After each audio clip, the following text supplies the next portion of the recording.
Today's episode of Steve and Bethany's Hopecast is sponsored by Navigate 2021. It's a conference for parents to equip the next generation in our digital world, and it's coming to Benton, Arkansas in August. When a man and a woman decide they want to get married and spend the rest of their lives together, it's a hard enough challenge in and of itself. But when you add in his kids, her kids, biological parents, and a million other things, it can get pretty overwhelming at times. We're going to offer some hope for the biggest obstacles in becoming a happy and healthy blended family today. And we're going to do that right now with the help of two amazing people that are sitting down with us, Richard and Alana Tatum. Hey, we're Steve and Bethany, a former radio team turned podcasters. We're passionate about learning and sharing ways of putting the words of Jesus into practice in real life. Here we go. All right, welcome in, hope dealers from all across the world, whether you're listening in your car, maybe at the gym, or maybe you're just doing some housework, whatever. We're glad that you're here. We've got a very special episode because Bethany and I, we were talking about this just between the two of us about how hard it is for a lot of folks with their blended family situations and so the unique challenges that it brings. So we thought, well, let's do a series on blended families. You know, let's get together and talk about it. The only problem is I'm not from a blended family. You're not either. So we needed to bring in experts. Real experts. Because, we want to talk about this, but neither one of us have personal experience with it. And so that's why we wanted to talk to Richard and Alana today and get their input, not only as a blended family, but also you're an interracial couple. And so talk about how your situation is unique and just talk about your perspective. So I'm excited to get into that today. But first, before we get there, we want to remind you guys that you can do some good and really impact people all around the world when you participate in Tees for Bibles. It's the ministry aspect of the Steve and Bethany Hopecast. All you have to do is go to our website, steveandbethany.com. And when you scroll down, hit Tees for Bibles. You can pick out a t-shirt, any design, color, size, whatever suits you. And when you do that, the proceeds go to purchase a Bible for someone that doesn't have it in their own language. So you're doing some good and you get a cool t-shirt out of it. So it's a good deal. Go to steveandbethany.com and do that. All right, and we're welcoming in Richard and Alana, and we're so happy that you guys are here now. Richard is like the OG of Steve. The OG. He really is from almost like day one of the radio show when we had that together. He would call in and be just a big fan, bring ideas, and it's just carried over to the Hopecast. You always had a story for us, too. I feel like no matter what we talked about on the morning show, you always had a story that would go along with it. And so on those days where maybe it's raining outside and people are stuck in traffic and they're not feeling chatty and the calls aren't coming in like they normally do, we could always count on Richard to call in with a cool story. That's right. So we want to welcome you guys here. Thank you for having us. Yeah, all right. So here's what we want to do. Okay. We want to offer hope for blended families, and let's just start from the beginning with you guys. Let's start, and Alana, let's start with you because I know Richard, you like to talk. You're going to get plenty of time to do that. We both like to talk. I just talk more when we're together. Okay. I'm nice. Well, okay. So let's start with Alana. Ladies first. How did you guys meet? And just kind of take us through that kind of beginning and the courtship and the eventual getting married. Okay, well, he is obviously older than me. He's got a few gray hairs. You can't see him unless you're watching the video, but he's 8 years older than me, and we met actually at college, where I think the majority of people in Arkansas or the South meet their spouses is at college. Sure, absolutely. And we met at University of Arkansas Little Rock. We like to call it Euler, but the official name is University of Arkansas Little Rock. That's how you're supposed to say it now. We met in the student center. We kind of were running in the same friend group, just a bunch of people that hung out in like a couch area and between classes, and we just talked about nerdy stuff because I'm a nerd. He's not so much of a nerd, but he hung out with us anyways. And one day I walked in there, and like I knew of him, but I'd never met him like directly. And I was hungry. I hadn't eaten lunch, and I'm a very confident person, but when I get hungry, I kind of just do whatever I want, and he was survival mode. Yes. Okay. So I saw him eating a bunch, like he had this giant thing of Chinese food, and I was like, well, you know what? He looks like he needs help eating that. So I just walked over there and I sat down and I said, hi, I'm Alana, and I just took his fork out of his hand and I just started eating some of it, and he just looked at me like.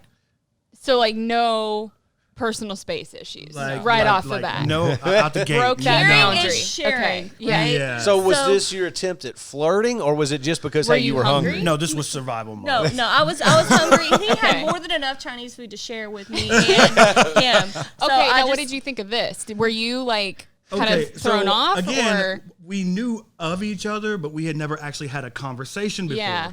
And I knew enough about her to know that she was loud and annoying. Yeah. And so to avoid making a scene, I just kind of let it play out. Okay. And also, I mean, there's a bigger story here. I had spent about a year in isolation away from my friends because of some poor choices I had made. I'd been isolated. So the fact that anybody wanted anything to do with me at this point was very welcome. Okay. So I didn't fight it. I just, don't stand between a hungry woman and her food. So And you, let it go. you like just I took the fork ran out of right him, into it. and I just started eating. And I said, "Hi, I'm Alana, and I'm hungry, so I'm gonna help you eat this food." Right. And he just looked at me like, "I'm Rick," and I was like, "Okay, Rick." He's like, "But it's spelled R-Y-K," and I was like, "That's a weird way to spell a name." But okay, thanks for letting me eat with you. And then we just kind of had the conversation Cool. from there. When we tell the story, we like to say it was love at first bite. Yeah. Very nice. We love puns. All the dad jokes Right, are happening right. right now. Okay, so let's jump cut. You guys go through your little courtship. You guys, how did you propose to her? Oh, so the proposal story, which is like there's no shortage of entertainment in our family. So we dated for a while.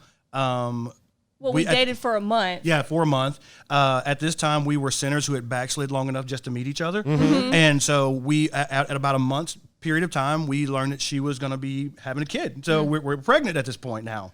And so... No, well, it's your first. yeah, Yes, her my first. first. My third. Your third, okay. So When we were dating, I knew that he had children, and I remember meeting them and saying, "Oh, they're so sweet, they're so cute." Don't give it away. We got more to talk about that later. So anyway, we decide we're going to try to make this thing work, and we date, and things are going well, and we date for about a year, and I proposed to her on Christmas Day at her dad's house. And the funny story about the proposal is, one, I had talked to Dad on the phone about it before, but he's like, we need to talk face to face. So I talked to him face to face. I'm in the kitchen talking to him. He kind of basically gives me his approval, but he is not aware of the fact that I have not officially asked her. So he almost gives it away. I was so confused. And then on top of this, I did not get her a ring. I gave her a T-shirt that said Mrs. Tatum.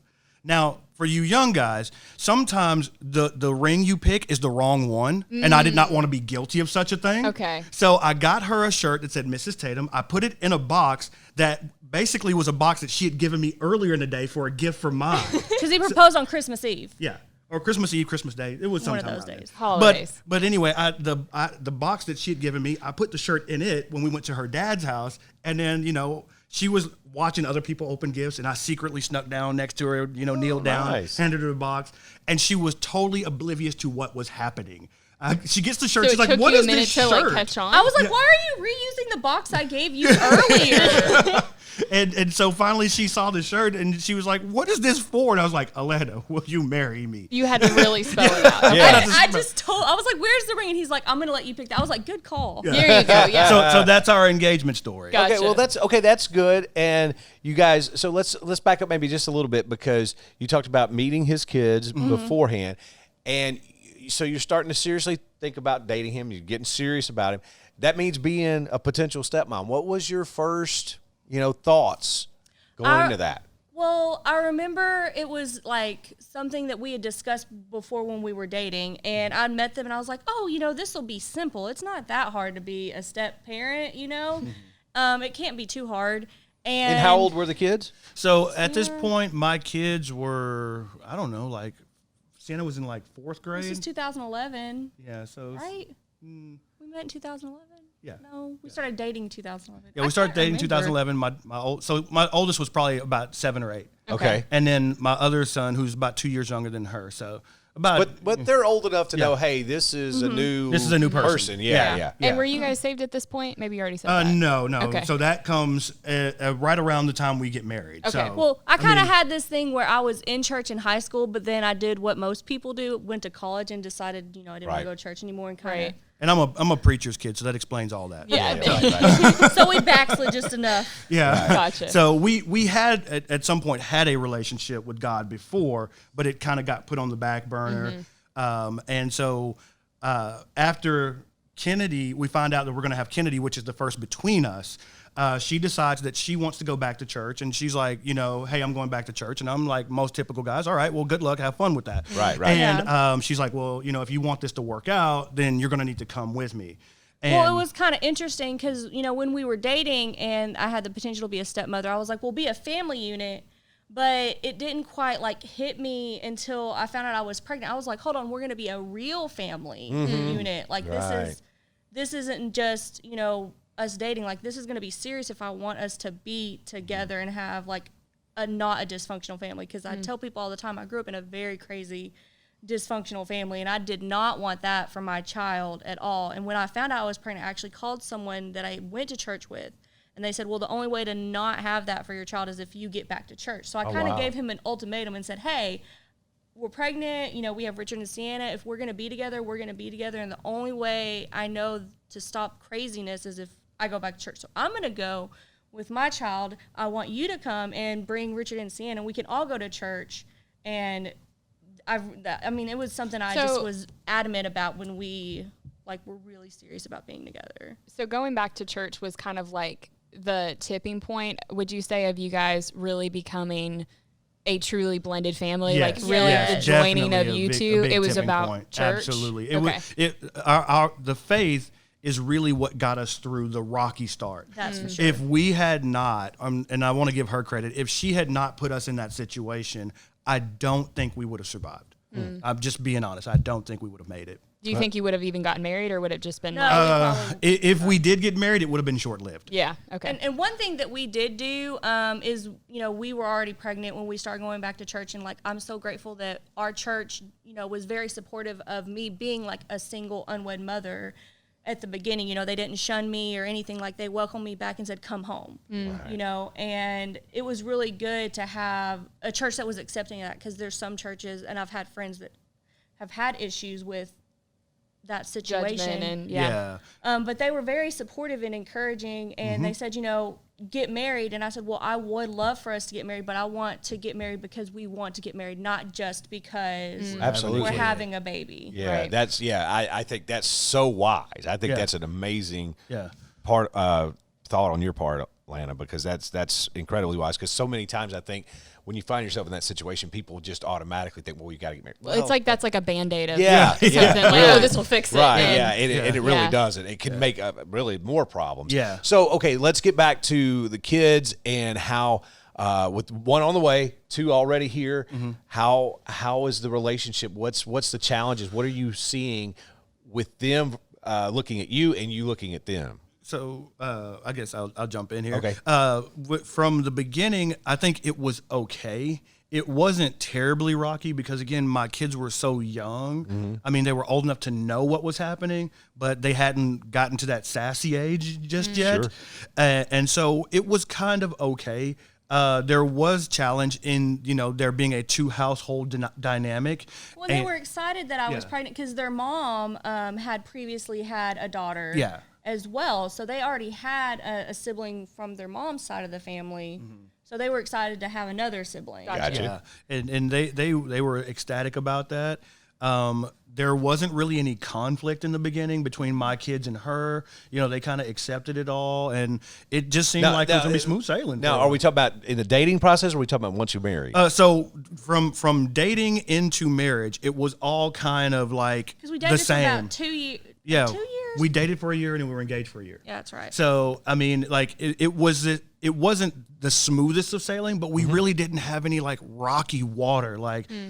Everything kind of seemed smooth, and it was almost like when you say "I do," all of a sudden the waters turn, you know? Well, there was rocky sailing when I was like, I want to live in North Little Rock. I don't want to live in Little Rock. So we did have some conflict on where to live. Because they had always lived in Little Rock. Yeah. And, you know, going across the river, you know, that was something that we kind of had to work out. And for our listeners who are not familiar with Arkansas, when you cross the river from Little Rock into North Little Rock, it's like the biggest deal in the world. Like it's a whole new. There are actually two different municipalities, but you would think you just changed to a different country. You got to when use you a passport to get there. Yeah, like it. So for those of you who are not familiar, that's kind of the dynamic there. I think what you brought up about how as soon as you said I do, it was like you got bombarded with stuff. Yeah. I feel like though that applies to a lot of people, whether or not they're a blended family or not. Like truly, and I think it just comes back to spiritual issues. I think, you know, Satan hates marriage because God created it. And so like when it's something good and when it's two people that are committing to love each other for the rest of their lives, to honor the Lord with what they're doing for the rest of their lives, and to just like making that level of commitment, I think the enemy doesn't like that. And so that's something that like even people that are maybe listening that are engaged, I think that's something to prepare for, to know, okay, you just need to kind of buckle up a little bit. Gird yourself. Gird yourself. Gird there you yourself. go. That's my Not term. Not that like you're not going to have an amazing, you know, first year, couple years or whatever, because there is definitely the honeymoon phase. But I think also prepare yourself to have some attacks and some struggles, because I think that's just what the enemy likes to do, is mess with marriage. Absolutely. And, you know, the way I heard the expression used, a friend of mine I go to church with says this. He says, new level, new devil. Yeah. You know, Yeah. when you That's level good. up, there's a new devil waiting to beat you. It's like video games. You beat the boss on level 1, and it's like, oh, that's pretty cool. Then you get to level 2, and the boss is a little bit harder. Right. And so every time you take a step in God's direction, you face a more significant challenge. And like, just because you maybe have been married 5 years and you're like, all right, we've kind of got this figured out, we can relax now. It's like, absolutely not. No, Like 5 years is definitely not that mark. Yeah, nobody's hit that. Because seriously, it is one of those things where I think you have to recognize and realize that you always need to be on guard protecting your marriage, no matter what stage you're at, whether you've been married a month or, 10 years, 12 years, whatever it is. There's always something that the enemy can use against you to tear you two apart. And Absolutely. so I feel like, especially, I'm saying this as somebody that's not in a blended family, but I'm sure that that's something that you guys have to be even more aware of with just different dynamics of, kids that aren't yours biologically, and the whole dynamic there is a little different. So I'm sure there's a lot of things there. Well, one thing that, is really great about our church is it's very focused on like building healthy families. We have a really great youth ministry. We have a good young adult ministry, a good like Children's ministry, and a good marriage ministry. And so when I was pregnant, we had resources available. We took connection classes. That's what we call our Sunday school classes at our church. We call them connection classes that were for families. And we were like, even before we were engaged, we were getting into resources on like, what does it look like to be a healthy family? Like, how do we talk? And like, we brought Richard and Sienna to children's church. So they were learning, those concepts, and we made it a point to have family meetings. That's awesome. We had like a whiteboard, and we would do family meetings, and, we would just talk about stuff. And, when did we do that spiritual parenting class where we came up with the mission statement? Was that after we got married? Yeah, that was after we got married. Our church had a class called Spiritual Parenting, and it was just basically how to do this parenting thing from a Christian standpoint. And it was worth its weight in gold. But it gave us a lot of tools, and one of the things was come up with a family mission statement. What does your family stand for? And on top of that, allow the kids to be part of that process of writing the mission statement. What do they see the family as? And so that really helped us in being a blended family, because now everybody's got ideas that they're bringing to the table, and everybody's being heard. Everybody has equal value. Everybody's part, and we say we're Team Tatum. Yeah, right. And so when we were able to do that mission statement, that kind of set the tone for us as a family, as in, okay, it's not dad has the supreme authority, stepmom is like the vice underlord, and the kids are just underlings. Right. It was, hey, yes, there is a hierarchy in this family, but everybody will be heard. Everyone gets a chance to come to the table and talk about their problems. Absolutely. Do you want to tell them our mission statement? So She put me on the spot because I can't remember all the time. But it goes something to the effect that we, Team Tatum, promise to honor God in using our talents, skills, and abilities to promote a fun, loving, caring environment everywhere we go. That's awesome. So that's yeah. and I love that. I'm paraphrasing that. So Yeah, you know, I love that great. though. That's really but cool. that was what our family was all about. Is that we wanted to be, if nothing else, inspirational to other families who were in the same place we were. Well, yeah, let's talk about that because you guys had an amazing support system in your church. I mean, Amazing. They welcomed you in from the very beginning. But you said, unfortunately, to our shame as Christians, there's a lot of churches that wouldn't have done that. And I that would hate turn that. someone Yeah. away. I hate that. But let's kind of narrow down and zero in with you guys to provide some inspiration to those that are finding themselves in a blended family, in a situation maybe a lot like yours, but that doesn't have that support system, whether it be from their family or from a church. They're just kind of left out on their own to figure this stuff out. What kind of challenges should they look for first? And secondly, what would you try to advise them as to handle those challenges? So the first challenge, I think, for me in a blended family, and was perhaps the biggest challenge, is the two household dynamic. Yeah. When you have a dynamic where the rules are not the same in each house, and it gets to be unfair to one parent because one parent has to hold down the law, and the other one gets to be the party and fun parent. And of course, when the kids get to choose between the two, they're going to choose party and fun, right? Right. And so that was a real big challenge for us because we had to lay down rules in our house. And the other household, it was kind of like they were allowed to do whatever they wanted.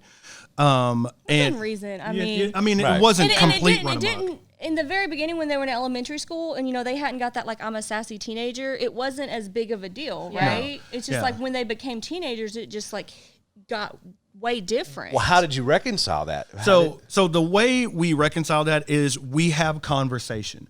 A lot of times parents want to build obedience through discipline, and that's not really it. Obedience is built through relationship. Right. You can't be the warden. You have to be the guide.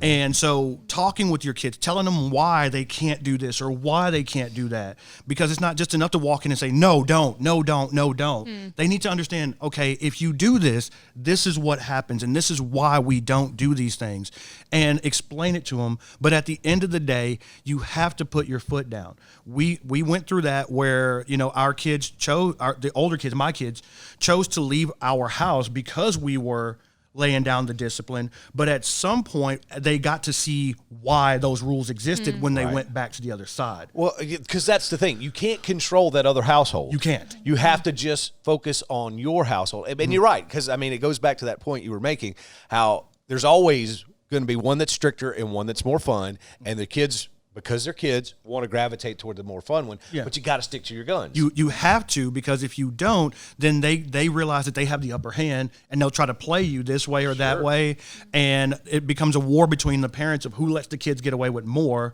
and meanwhile, the kids are the ones that are suffering, because ultimately, kids want structure. Right. That's what they want ultimately. Well, how is it with you as the stepmom? When dad lays down the law, it's one thing. But when you try to lay down the law, did they kind of rebel and say, hey, you're not my mom? Well, you're not the boss of me. Seriously. Yeah. Yeah. Well, and we've had that things. And one thing that, we decided as a family from the beginning is like I wasn't going to force, our older ones to call me mom. Like, because I understand their mom is a part of their lives. They see their mom every week. They would go back and forth every week. We did life together. We do birthday parties together, holidays together. So their mom is very much a part of their life. And as I said, like they have a sibling on their mom's side that's actually really good friends with our little ones too. So we do life together. So I never wanted to feel like you're replacing. Yeah, I feel like I'm not here to replace. And so I'm like an extra mom for you. I'm here in whatever capacity you need, but you have siblings with us and here, and so this is our rules. And, if there's big decisions, big things, we would always, all of us come together to discuss it, especially if it was something that was going to affect both households. Right, because we have like meetings between their house, like their mom and him and me, and then sometimes I'd say, okay, this isn't my place Right. to make the decision or to have a viewpoint. And so I would let them to make that choice. That's great. Yeah. Because I think sometimes you have to figure those roles out because as much as you want to, lay down the law and make sure, hey, this is our house, we want to make sure our kids follow this. Sometimes you have to take that step back as maybe the step parent, right? Right. And I never want them to, disrespect their mother or anyone from their other family. And so we've always made it a point to say, wherever you go, you're going to respect your parent. You're going to respect whoever's in authority, whatever house you're at, and, be understanding and caring. So we never, this is something I tell a lot of people who come into blended families or that are going to become step parents is don't ever talk bad about the other parent to your children. Oh, yeah. That's such a good point. And be very mindful of when you're discussing issues, should I be discussing this issue around the children or in front of the children? Or is this a, behind closed doors when everyone else has gone to bed type conversation? Because I don't ever want any issues that I may have or we may be having working through something bleed onto them and have them take that against someone else. Yeah. So. I think it's cool as well that you guys are.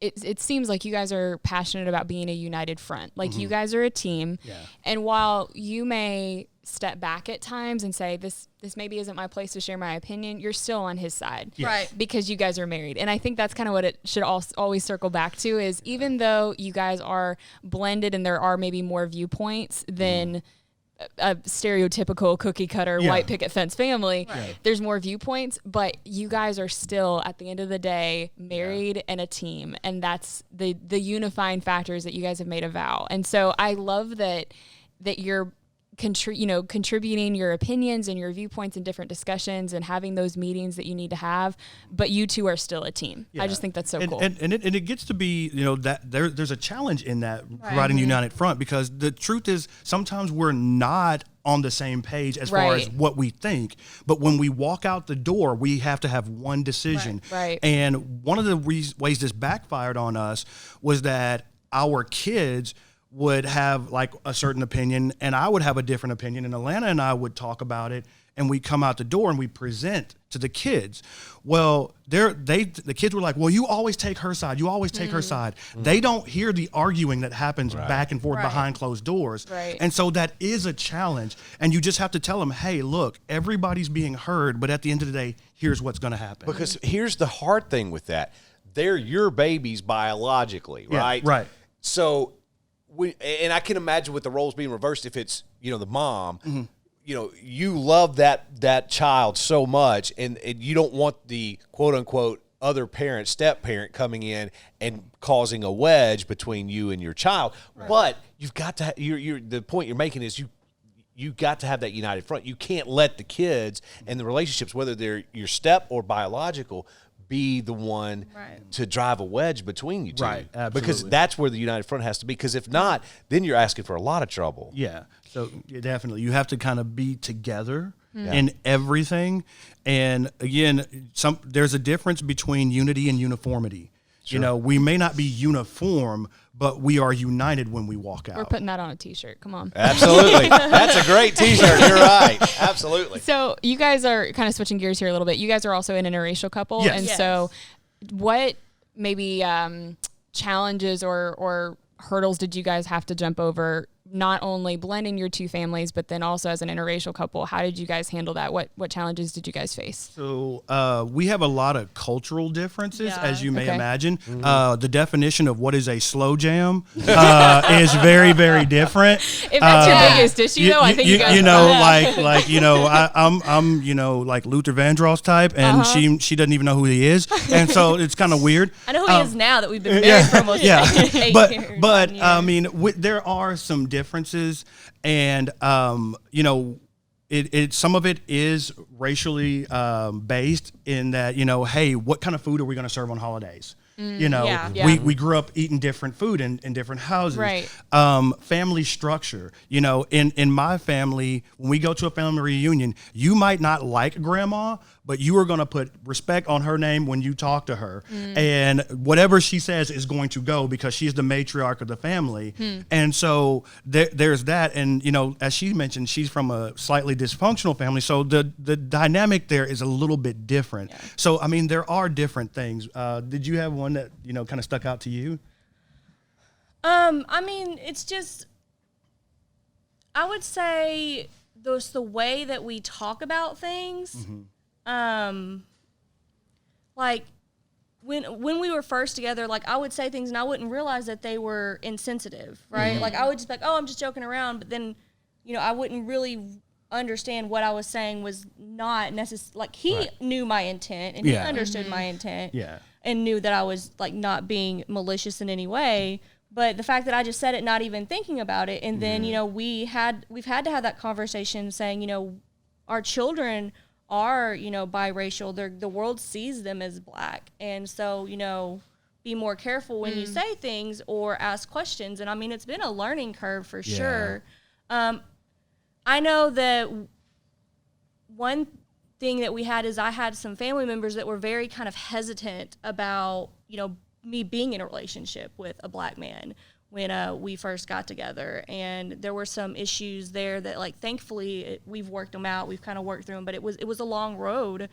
And some families, I mean, that never gets resolved. So that's a blessing that you've been able to work through that and have those conversations that you need to have, because I'm sure there's people that it's never been resolved and it's always caused tension. And we've always kind of had to take that approach of we could choose to be offended or we could choose to not. Yeah. And we've chosen to not be offended, but we also need to make sure we stand our ground. Like, okay, so Uncle so-and-so made this comment.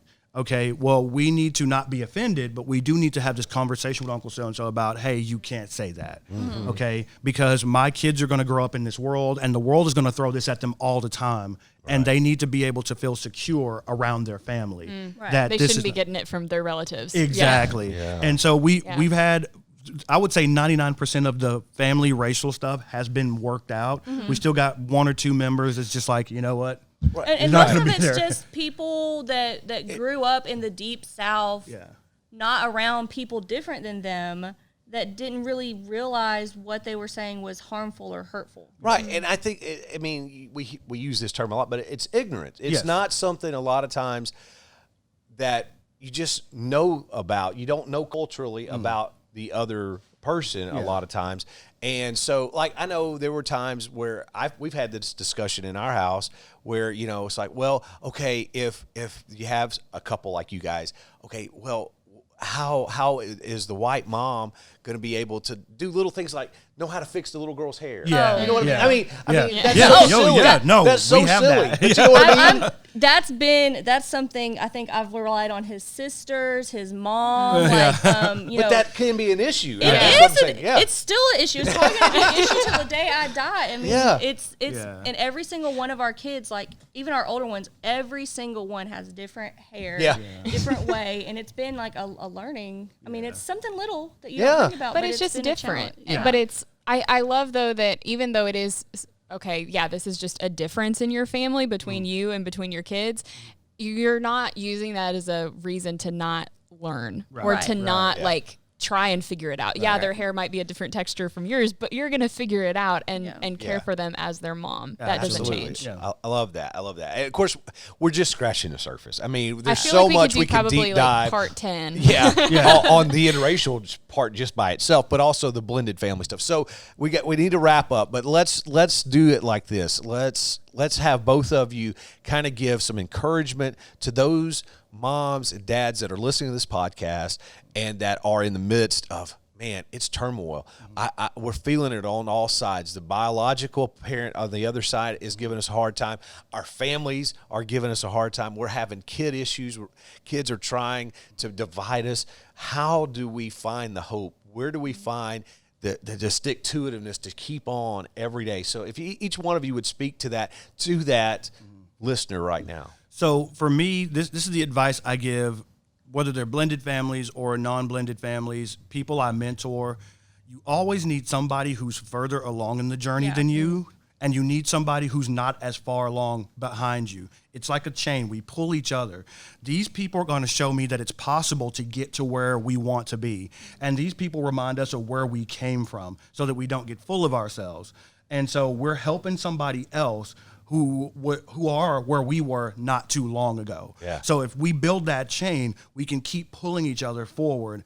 And so always have somebody that you can reach out to. And of course, if you don't have anybody to reach out to, hey, hit us up. Yeah. We're open for that. We have a family Facebook look, page. that's not just smoke. Yeah. Yeah. These Yeah. two For are real. for real when they say that. Yeah, so we have a family Facebook page, We should Team link it Tatum below in the- Blessed We and will. Blended. We'll I'll send you the link. We'll absolutely and, do that in the you show can you can notes. message us through there, and we'll be glad to connect with people.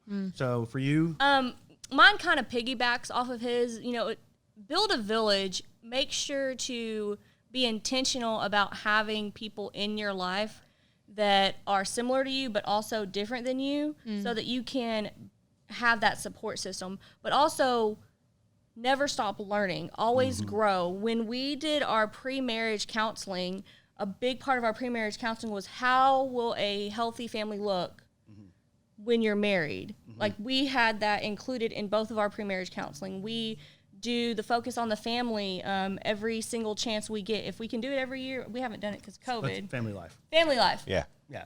There's a bunch of different resources that we use, but All the family, point yeah. is, Yeah. we are intentional about going to conferences, taking classes, looking at material, watching videos, and just having an ongoing conversation about resources to be better and keep growing, so that we don't grow stagnant in parenting at all. That's so good, because I think so many people want to have this pride element to say, I don't want to go to a conference. I don't want to do that. I'm going to figure this out on my own. But it's too hard, right? No, It it's very really, hard. I view it really more as just maintenance. Yeah. Like, Yeah. you don't wait until your car has caught on fire and Right. it's breaking Exactly. down Right. to get it figured out. Like, I think it's more about, okay, if you need an oil change, go get an oil change. Yeah. Do maintenance on your car so that it'll be in good shape for a long ride. We were told when we did marriage counseling. We did 2 rounds of pre-marriage counseling. Yeah. And in both of them, we were told that you need to invest in your marriage ahead of time. Yes. Like, don't just wait. You need to be proactive in Yeah. investing in your marriage. If that means reading a book together, if it means going to a conference, if it means getting away for a while, whatever it means, invest in your marriage. But it's the same principle when it comes to family. Well, Richard and Lana, thank you so much. You guys have been glad to be here. amazing. Yeah, thank you. And This I has really been hope fun. that this has been encouraging for not just blended families, but non-blended families, because I think the things that you guys brought up can be applied to either situation. absolutely. So Y'all I should do a I whole love lesson that. just on raising teenagers. There we go. Yeah. We'll bring y'all back. That- for that. We're not the experts on that. We Definitely not. just know what not to do. Yeah. Well, that's great. We appreciate you guys. And you were talking about all the resources. We're going to link a resource down in the show notes along with your contact information. But for Ron Deal, Yeah, the and Smart his Step Family. Smart Step Family book. Ron Deal Yeah. happens Yeah, to be we a love personal friend of ours. Mm-hmm. He's one of the most, if not the, Leading guru. expert, I yeah, would say. of, Yeah. of step family and blended family stuff. So he's really, really good. So you can pick up that book if you want to do some more research. Again, it's in the show notes for you. We also want to let you know, coming up, our next episode of Stephen Bethany's Hopecast, another Ask Stephen Bethany Anything. We'll be doing that coming up. And we'll want you to join us next week. So we need to wrap this one up. Let's give some credit. We want to say a big thank you to Blue Stream Media. That's TJ Nichols and Caleb Reese. We're super thankful for them. Caleb allowing just us- woke up after a little nap. He's just got his Chick-fil-A Yeah. cup. He's got his Yeah. little sippy cup there, hanging So on to happy for him that. to be- We're thankful for them, though. They're the reason that the cameras are rolling and the lights are on, so we couldn't do it without them. And if you guys have a special event coming up anytime soon, be sure to reach out to them. They're pros and do an incredible job with all kinds of events. BlueStreamMedia.com is the place to go. It's BLU, BlueStreamMedia.com, and we're super thankful for them. Absolutely. And for all things Stephen Bethany, you can head to our website, StephenBethany.com. You can find archived episodes. We've got the T's for Bible links there. We also have a place where you can leave a review, leave a 5-star if you'd like, leave whatever kind of review you'd like to. We Only also positive, have, though. All positive. Any kind of review, but only we positive. have information about how you become a patron, where you can help support the show financially. Yeah, we built it into our does budget. He Yeah. really does. And so we're appreciative of them, and you can join that as well. So everything, StephenBethany.com. And again, we want to say thanks to the folks at First Baptist Benton and at the Arkansas Baptist Convention for helping sponsor today's episode with Navigate 2021. We'll have more details about that conference coming up and a very special episode with our buddy Andrea Lennon, holy cow, coming up. That'll be a lot of fun as well coming up. So, again, thank you guys so much for being here, and thank y'all for sharing your story, sharing your heart, and sharing your encouragement. We really thank you appreciate for having us. We appreciate it. All right, that does it. That does it. See you Thank you, later. guys. Good night, Olive Branch.